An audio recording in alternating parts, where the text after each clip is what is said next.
Hello, good morning. Thank you all for joining. My name is Bianca Simmons. I am the Pro Bono Programs Coordinator with the North Carolina Bar Foundation and a coordinator with the Entrepreneurs Assistance Program. Again, thank you so much for being here on today's presentation by Donna Berkelhammer on the Corporate Transparency Act. This is going to be a great webinar full of advice. Throughout the process, if you could, we will have questions at the end, but if you have questions throughout, please put those questions in the chat and I will be more than happy to ask those questions throughout the webinar of Donna. And now I'm going to go ahead and pass it over to Donna for introduction and also the presentation. Thank you. Thank you, Bianca. I'm so pleased to be here and to talk to you all about the Corporate Transparency Act. I have been a business lawyer since 1995, working primarily with small businesses in startup growth, contracts, buying and selling businesses and business assets. And I am also on the leadership of the North Carolina Bar Association Business Council.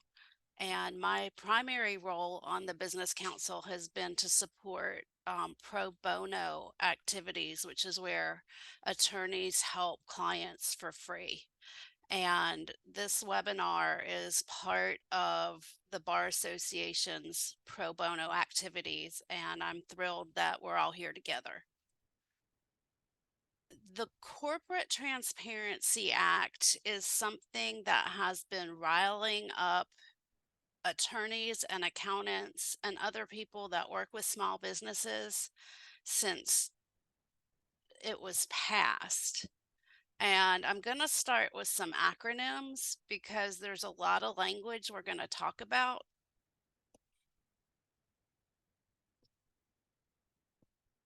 Hold on, I'm trying to figure out how to go to the next slide. There we go. So Corporate Transparency Act, sometimes we call that CTA. We are going to go through all of this information in great detail in the next hour. This is the key parts of the Corporate Transparency Act. You're going to need to know about BOI, beneficial ownership information. What we're going to do with that is file a report. So sometimes that's called a BOIR or a BOI report. And the government agency that takes this report is called FinCEN. And that is the Financial Crimes Enforcement Network. It's a part of the U.S. Treasury, and it already has other databases for other kinds of businesses and financial people. And now they're expanding the FinCEN responsibility for the CTA. Perfect. And Donna, I do have a question. What is the Corporate Transparency Act? Good question, Bianca, because that's why we're here. It is shocking to a lot of people that the United States is a worldwide leader in opportunities for tax fraud, money laundering, financing terrorism and other crimes. And that's because until 2021, there has never been a central database where you list the owners of companies and who form them. And you're able to have what they call shell companies, which is where there's a corporation or LLC that owns another corporation or LLC that owns another corporation or LLC. And sometimes this LLC owns parts of these 7 other LLCs. And it's very hard to get to the top of the pyramid and find out who the actual owners are, and are there attorneys or accountants that are involved with setting up these very elaborate structures. And if you need to find out who owns a piece of property or who's managing a shopping center, or this business that has laundromats all over the place and has a lot of cash, who actually owns that, it's almost impossible in the US. So in 2021, they passed the Corporate Transparency Act so that there was a central database with all this information. And federal agencies engaged in national security, intelligence, or law enforcement activity, or state, local, and tribal law enforcement agencies can get a subpoena to find out who owns these companies and go through all those different layers to get to the actual person. And they can see if there's an attorney or an accountant that's involved with setting up all of these companies. The database has a lot of encryption. It's supposed to be very secure. And remember, FinCEN already has this type of information, as you'll see later in the program, on a lot of different other kinds of companies. And there is legal process before a law enforcement agency can get your ownership information. The subpoena requires you to go before a judge and have probable cause that a crime has been committed.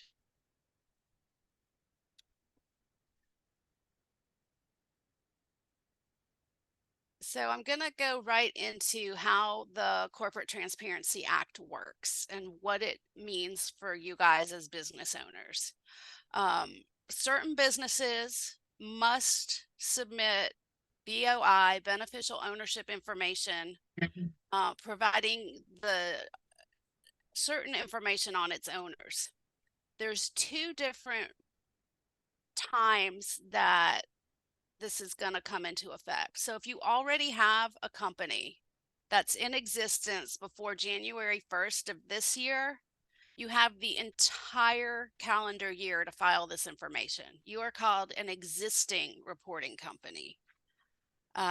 If you just form a company, you will have 90 days from when you formed it to file the BOI report for this year. And if you, after 2024, you file a new company, you're only going to have 30 days to file this report. So what information is on the report? I'm sorry. Yes, you are fine, because I was going to ask, is that a one-time filing or does this have to be done every year? All right, so it's a one-time filing initially. You identify who the beneficial owners are, and I'll go over what that is. And then if something on that report changes, the company moves, has a new address, one of the owners has a new address, you're going to have to provide a driver's license or passport. If that gets renewed, you're going to have to update your information. So there's one initial filing, and then it's on you to, within 30 days of a change, update. There are potentially steep penalties for non-compliance, which means you didn't file the initial report or you didn't change the information when it changed. And it could be a $500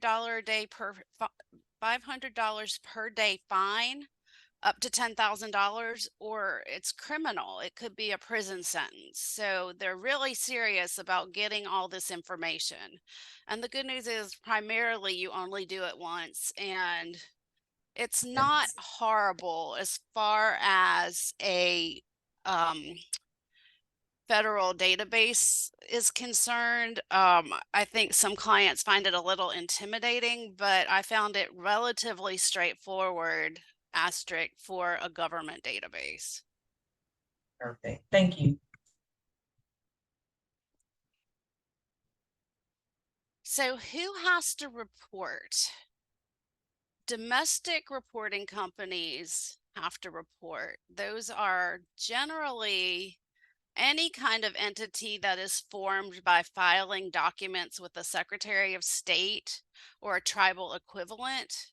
Those are corporations, whether it's a C Corp or S Corp, LLC, some kind of registered partnership or limited partnership.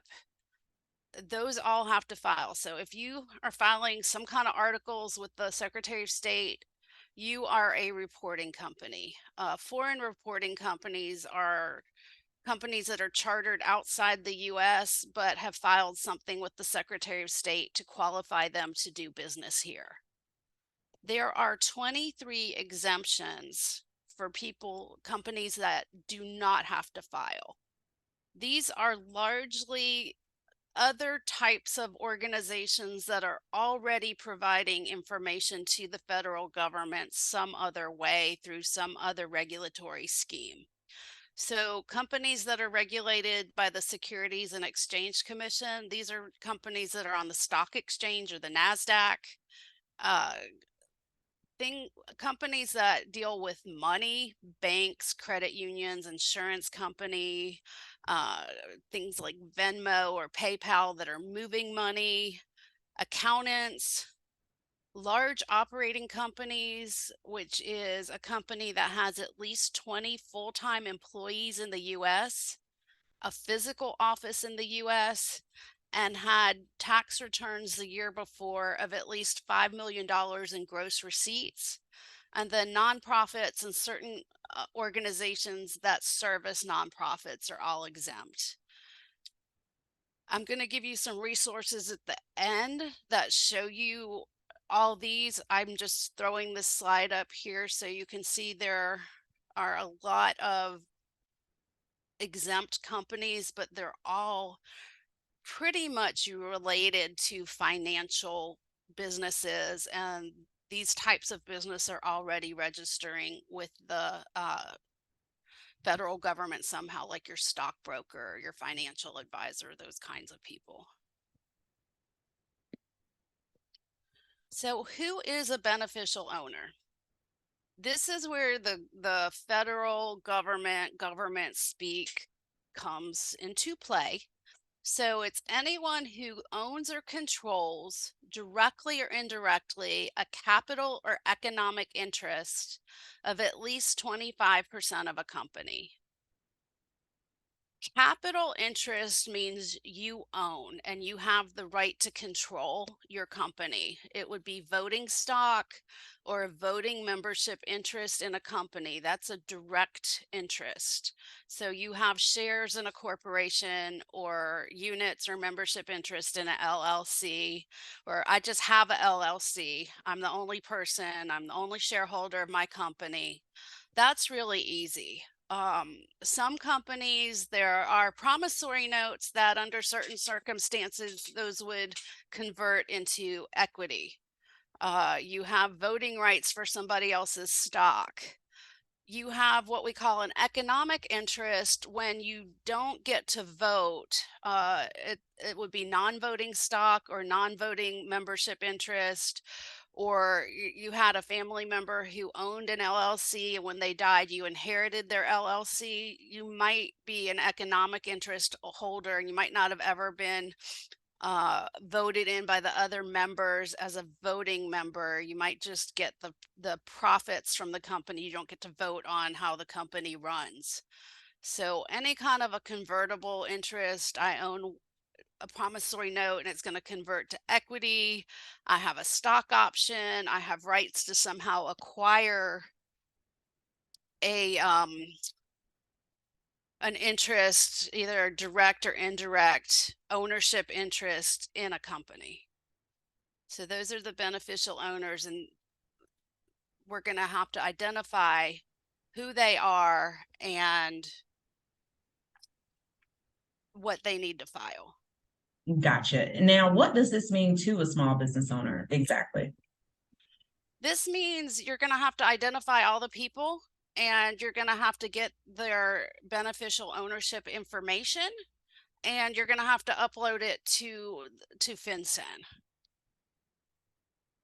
The other beneficial owner is a little surprising. For most of the companies I deal with, the beneficial owners are the people who directly own the company. It's the members of the LLC or the shareholders in a corporation. But sometimes companies have senior officers who are not also owners of the company. So beneficial owners are also anyone who exercises substantial control over a reporting company. It could be the same as the shareholder. The shareholder could be the president, the chairman of the board, the CEO. Most members of an LLC are also the managers. Sometimes they elect names like president or executive director or something like that. On larger companies, they often hire executive personnel as the president, CEO, COO. So if you have outside people that have offices and make decisions for your company, those are also beneficial owners. Thank you for that. And just so I can get a good example of this, can you provide some examples, please? I sure can. All right, this is from the Small Business Resource Guide from FinCEN, which I have a link to it at the end of the program. And if you want a copy of these slides, I forgot, I did this late one night. I forgot to put any of my contact information in the slides, but at the end, I'll put it in the chat and you can ask Bianca and we'll be able to give you a copy of the slides so you have those resources. So this is from the Small Business Resource Guide. You have on the top the reporting company, which is an LLC, and there's only voting members of the LLC, and the only member of this LLC is A. A is the president and makes all the important decisions. This is probably a single member LLC, which I work with a lot, where it's just you, but you have LLC for limitation of liability. A would be the only beneficial owner. This one's really easy. I can give you one that's a little bit more complicated. Again, we have an LLC and they have membership units. A and B both have 50% of the membership. It's a 50-50 LLC. A owns half, B owns half. So A and B are beneficial owners because they own membership units in the LLC. You can see down here, A is a manager of the LLC, but B is not. So A qualifies two different ways because they're a manager and an owner. And then you see we got C up here on the top right, who's just a manager and doesn't own any interest in the LLC. They've hired a second manager to help A that doesn't own part of the company. So C is also a beneficial owner and you would have to provide their information even though they don't own any interest in the company. Thank you so much for that example. And say, for instance, for myself, if I had a company, what do I need to file for my company? All right, so the information you have to provide on the company level is the legal name of the company. You're going to want to go to the Secretary of State and make sure you type in exactly your name the way it is on the Secretary of State's record. So some people have a comma before LLC or incorporated. Some people don't. You want to pay attention to things like that. Did you file your business name in all caps? Did you use just capital letters at the beginning of each word? You want to capture all that when you file this report. Any trade name that you're using could be, the proper way to do that is to file a certificate of assumed name with the Secretary of State. Not everybody does that. So for example, the name of my law firm is Berkelhammer Law PC because lawyers have to use their last name in their firm name according to the state bar. And I thought that sounded really stuffy.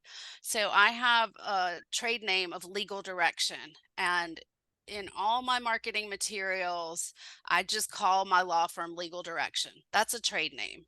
And I had to file a trade name certificate with the state bar, and I filed one with the Register of Deeds in my county. That's how you do an assumed name. You might have more than one. You might just be using a different name than what's filed at the Secretary of State. You want to list all of those with your BOI report. Your business current address, it's going to ask you your jurisdiction of formation, and it's going to ask you for some kind of identification, which is going to be usually a EIN. Some people have a TIN, and some people have different, there's some tribal documents that give you an ID. You're going to have to give that to the Secretary of State. I'm sorry, to the FinCEN. Perfect. Thank you. Now, for instance, as the beneficial owner, what do I need to file for myself? Okay, it's pretty similar to this list. Your legal name, your complete current residential address, your date of birth, and then you're going to actually have to upload a picture of whatever identification you're using to prove that you are you. So you're going to actually take a picture of your driver's license and upload it, or your passport, or whatever document you're using for that. Gotcha. Now, is there anything else that needs to be filed? There's one more thing for new companies. So if your company was formed before 2024, you don't need to do this. But if you're a new company, you have to put the company applicant. The company applicant, if you went to the Secretary of State and used the wizard and filled out your LLC or your corporation all by yourself, you are the company applicant. If you had an accountant or an attorney or LegalZoom do that for you, somebody else, they are probably the company applicant. And you're going to need to provide the same information for your company applicant that you had for yourself on the previous screen as the beneficial owner. So if your lawyer filed your LLC, you're going to need to ask them for their company applicant information. If, and I don't know if any of you are going to be filing for other companies, but in my case, suppose I'm the direct filer. I prepared the documents, somebody's articles of organization for their LLC, and I had my paralegal actually file it. We are both company applicants, and they're going to need both of our information. This is very cumbersome, but they're trying to figure out if there's lawyers that are forming all these shell companies, and that can help them figure out if there's connections between fraudulent companies. So that's the company applicant piece. And again, the existing companies that were formed before January do not have to report their company applicants. New companies do going forward. I guess they decided it was too hard. You know, you may have had a corporation for 30 years. How do you find the name of that attorney and all this information? So older companies that were in existence as of January 1st don't have to file a company applicant.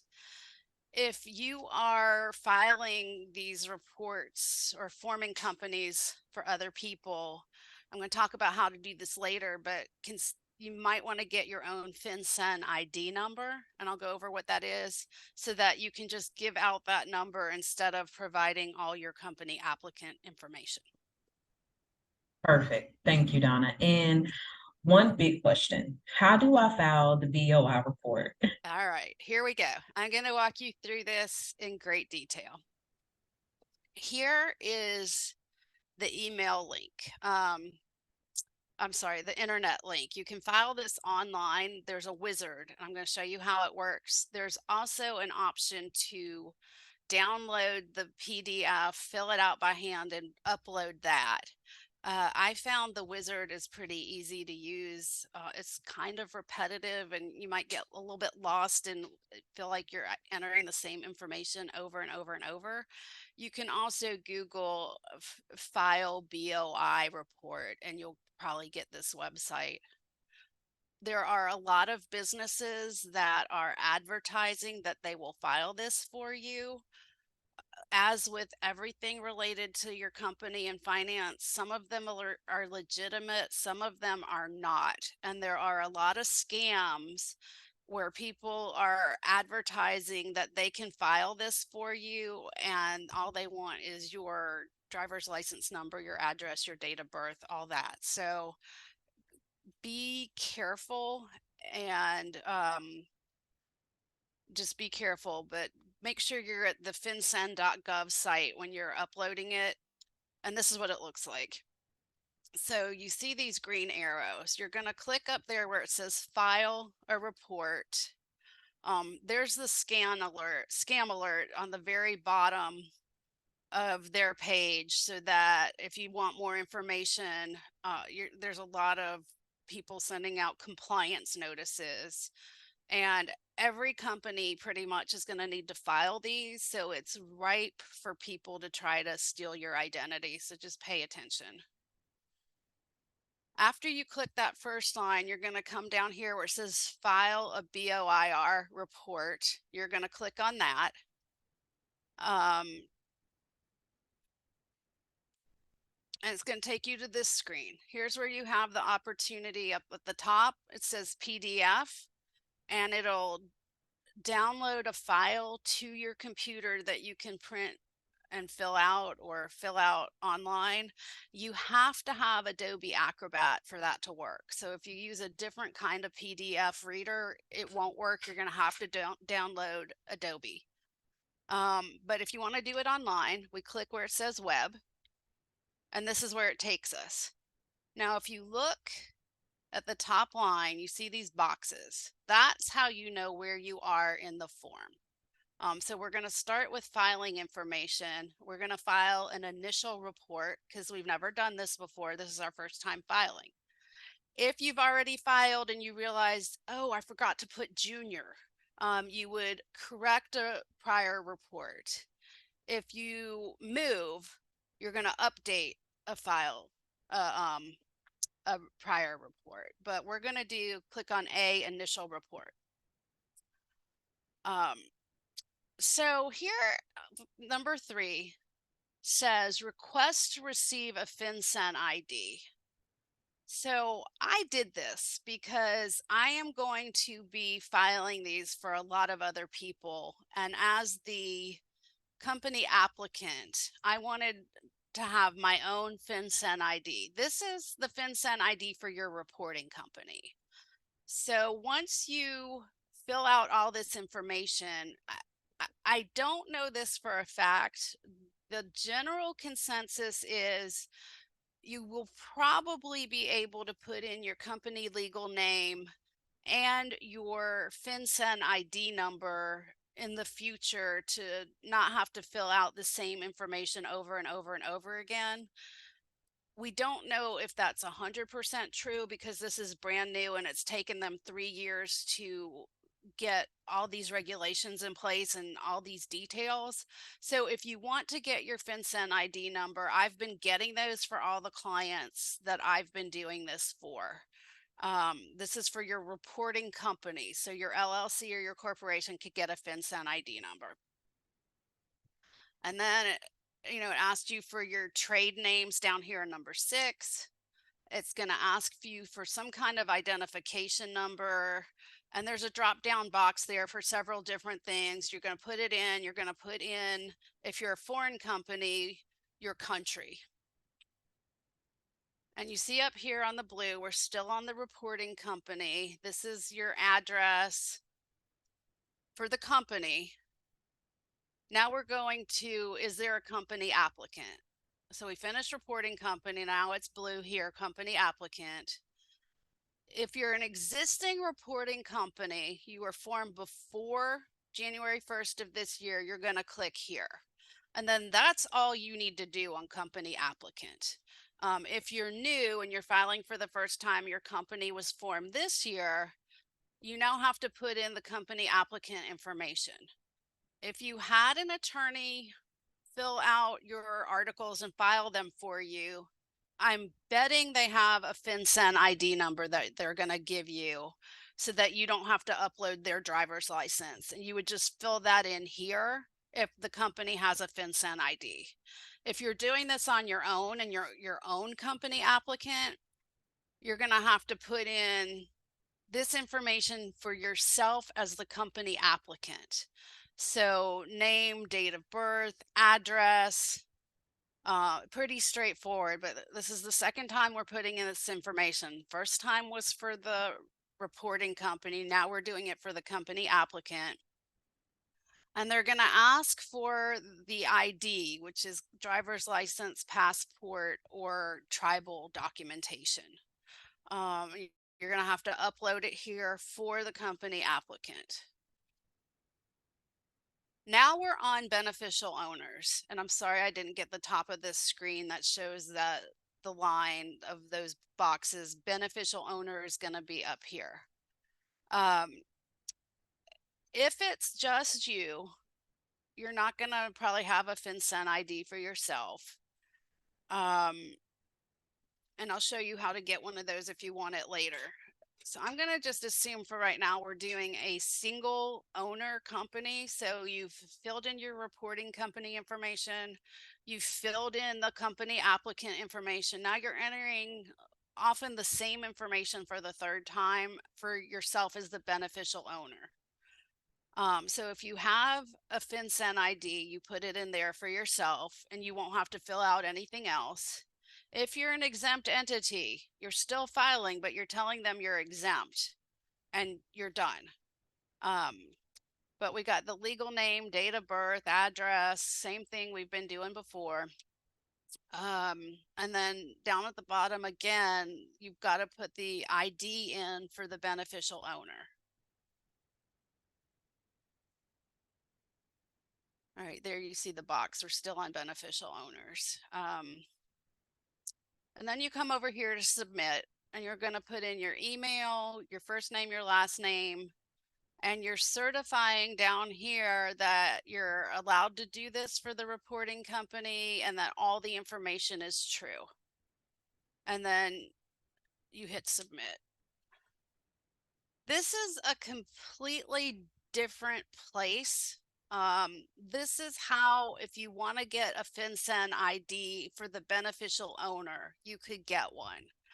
Where you would use this is if you've got 3 or 4, 2, 3, 4 multiple owners of the company, or you've got beneficial owners that are managers but not owners, and you just want to file for the company and you don't want to deal with having everybody's driver's license and date of birth. You can tell all the beneficial owners, go to this site, get a FinCEN ID, and when I file my BOIR, I'm going to put your FinCEN number in.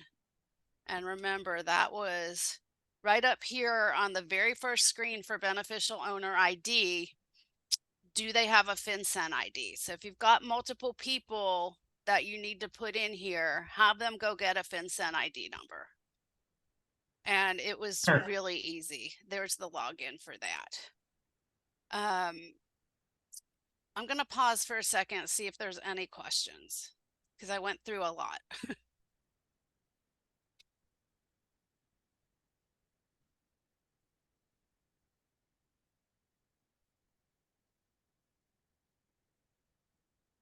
All right. And Donna, before we start, I know earlier you mentioned about being vigilant about the information that we're putting online, especially our personal information. One of the big questions I have is it constitutional for the government to ask for this information and keep it in a central database? So that's been very controversial. The small business community has been very concerned about having a central place for this kind of information. It's been seen as very burdensome for small businesses. I can tell you it's even 1,000 times more burdensome for people like me, that my business is forming new LLCs and corporations for people. The accountants feel the same way. And so this, the National Small Business Association filed a lawsuit in the Northern District of Alabama saying that the mandatory disclosure requirements exceed Congress's authority under the Constitution. Article 1 of the Constitution lays out what Congress's authority is. And it says the requirements of the CTA are not within their powers to oversee foreign policy or national security. It's not valid under the Commerce Clause because Congress has the right to control commerce. That's where we get a lot of the civil rights legislation, where you can't discriminate against people if you have a motel, based on race. You got to let everybody stay there. that comes under the Commerce Clause. And that this is not a necessary part of Congress's taxation powers. So this court in Alabama, it's in one of the districts of the federal system in Alabama. You know, we have state courts and federal courts. This is the federal court. So this court found that the CTA is unconstitutional. So what does that mean? Sometimes that means the judge has issued a nationwide injunction, which means stop, against this law, and it can't be enforced anywhere. And sometimes it just means it applies to these parties. So this ruling applies only to these parties. And what it says is, the government, this is the press release from FinCEN. The government is not currently enforcing the Corporate Transparency Act against the plaintiffs in this lawsuit. Isaac Winkles was the man who owned the companies that they filed the lawsuit against. So any company that he's the beneficial owner of, or any member of the National Small Business Association currently is not required to report their beneficial ownership information. This is being appealed. Wait and see. It would go to, I think, the 11th Circuit Court to say, was this district court judge right? And then if that gets appealed again, it would go to the Supreme Court. So for right now, it is constitutional for everybody except Isaac Winkles and members of the National Small Business Association. Here are, I'm sorry? I'm so sorry, Donna. My apologies. We did have two questions. Okay. One of the first questions is a multiple member 50/50 partnership LLC that was dissolved in December of 2023. The question is, are you exempt from having to file, and is your spouse considered a beneficial owner as well? Okay, your spouse, just because they're married to you, is not considered a beneficial owner. Unless they are not an owner, but you know, you name them as secretary of the corporation or something, they would get it that way, but not just because they're married. If you go to the small entity compliance guide, and again, we can send you these this information, there is a section on there on companies that are not in business, and there's some guidelines for that. You would just have to see if you fit in those guidelines to be exempt, or you would have to file because you were in business and they want your information. We also have another question from Holly Staples is, for a single member LLC, does the owner need a FinCEN ID before attempting to file the report? You don't need one. Either way, at some point, you're going to have to put in your residential address and your driver's license, but I don't think you need the FinCEN number. I think you can just do it all when you file your BOI report. Perfect. Thank you, Donna. Right now, we don't have any other questions in the chat.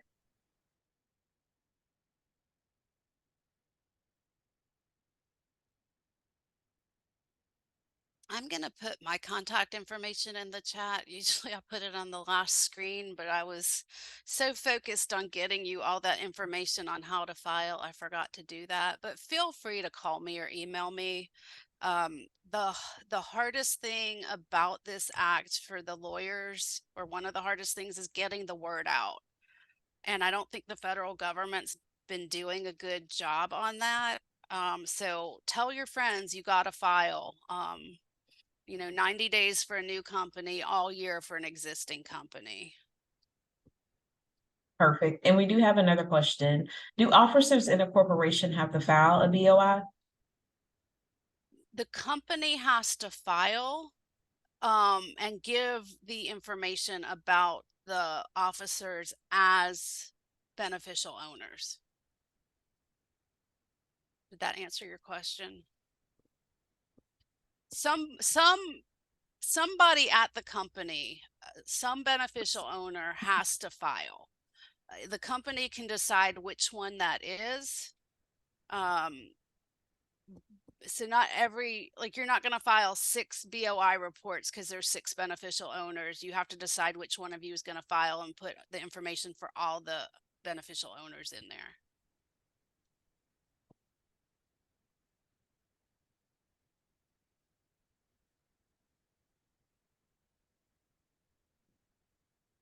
Donna, I see that you just put your email address and your phone number there I in the can't chat. talk and type my email address at the same time, so I feel very accomplished. You did a great job. And do we have any other questions? And I will give it some time because I know you guys are typing it out.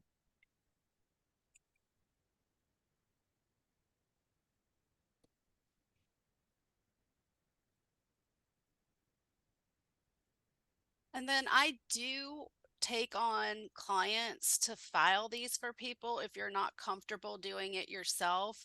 I charge, unless there's more than 3 beneficial owners, I charge $300, and I'll like send you forms to get all your information that's encrypted.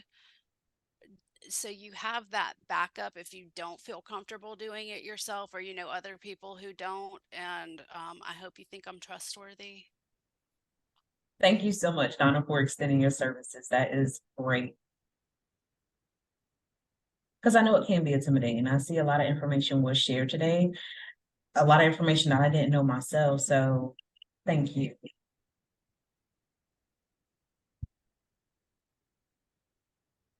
All right, we have another question. Is there a penalty if you file and you do not need to file? No.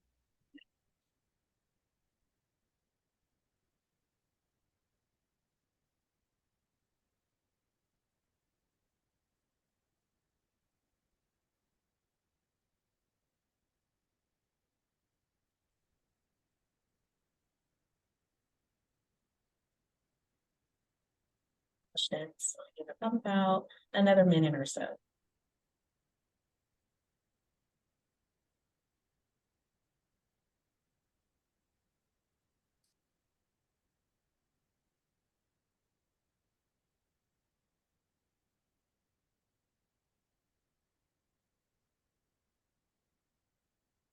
If you file and you don't need to file, are you then responsible for updating? Yes. And right now, I don't know what happens when the company closes. You might have to go back in and see if you're exempt. This is so new that we're all struggling a little bit with how it works, and we're trying really hard. The attorneys and the accountants are just trying to get the word out to make sure that people do file, and I'm sure there will be more information on how to stop your filing, you know, when your company closes. I can also tell you the Association for CPAs has determined that filing these reports is the practice of law and is recommending that accountants don't file it for people, although I do know some accountants who do file it.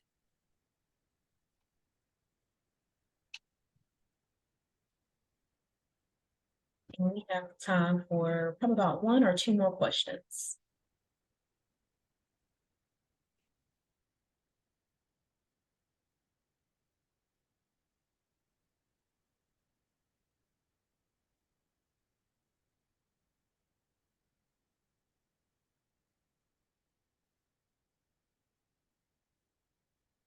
All right. Well, Donna, thank you so much for all this great information that you shared today.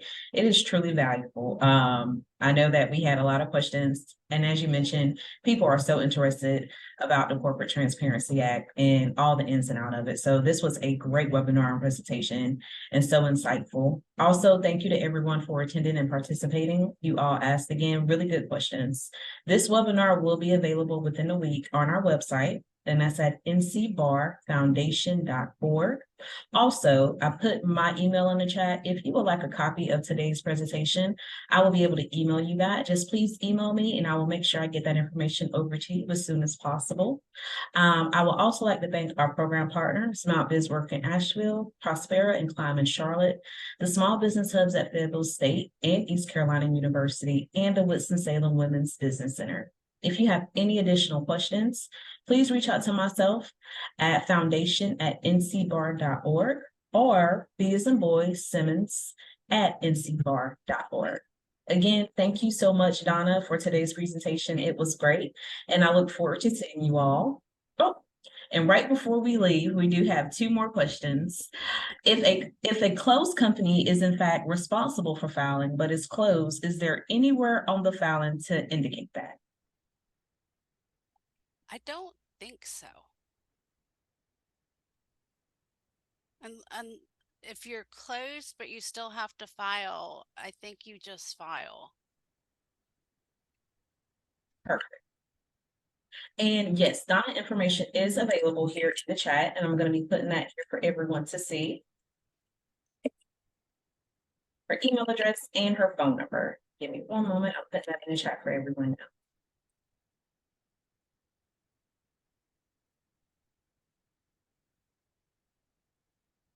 Just want to make sure I give everyone enough time to write that information down, take a picture with your phone, or screenshot it. I think you can also copy and paste it into somewhere else. Yes. Word, notepad, anything. All right. Well, that will end today's webinar. Again, Donna, thank you so very much for presenting this. And again, if you guys have any questions, please don't hesitate to reach out to me or Donna. And thank you all.